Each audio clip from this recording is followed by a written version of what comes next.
बिस्मिल्लाहिर्रहमानिर्रहीम अस्सलाम वालेकुम। एक्सपोज द डिज़ीज़ में आप सब लोगों को वेलकम। आज मैं जिस टॉपिक पर वीडियो बनाने वाली हूँ, जिस टॉपिक को आपको समझाने वाली हूँ वो है डिस्पेनिया यानी ब्रीथलेसनेस।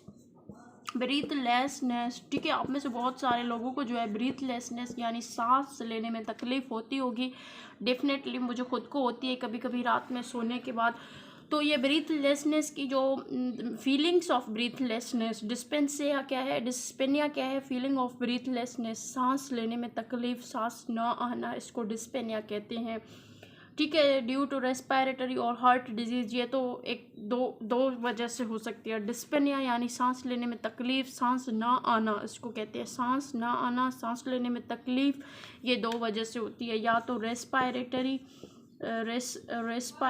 की वजह से, या हार्ट डिजीज़ यानी दिल की जो बीमारियां हैं उसकी वजह से भी ये हो सकती है। ये दोनों रीजंस की वजह से हमें डिस्पेनिया जो है वो होती है।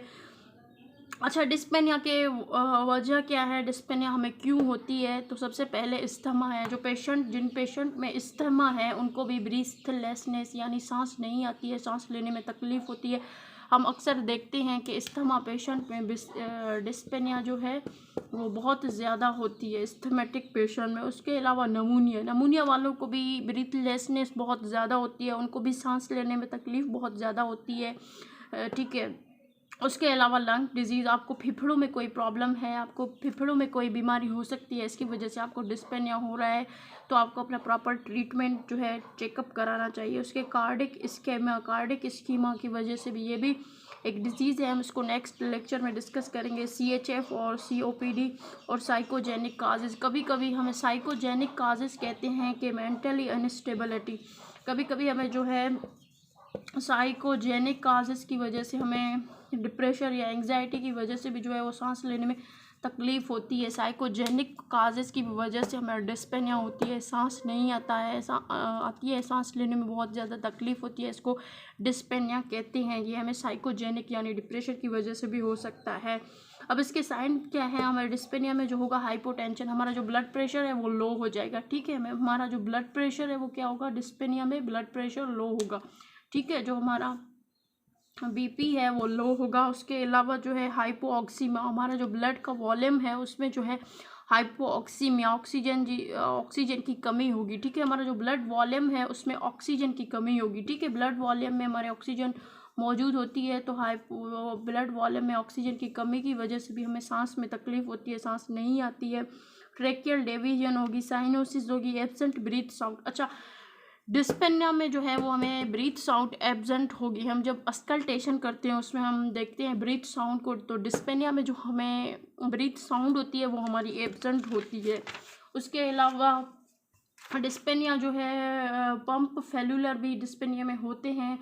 उसके अलावा मैं आपको बताऊंगी कि डिस्पेनिया जो है उसको हम कैसे ठीक कर सकते हैं, ये सांस ना लेने की बीमारी को।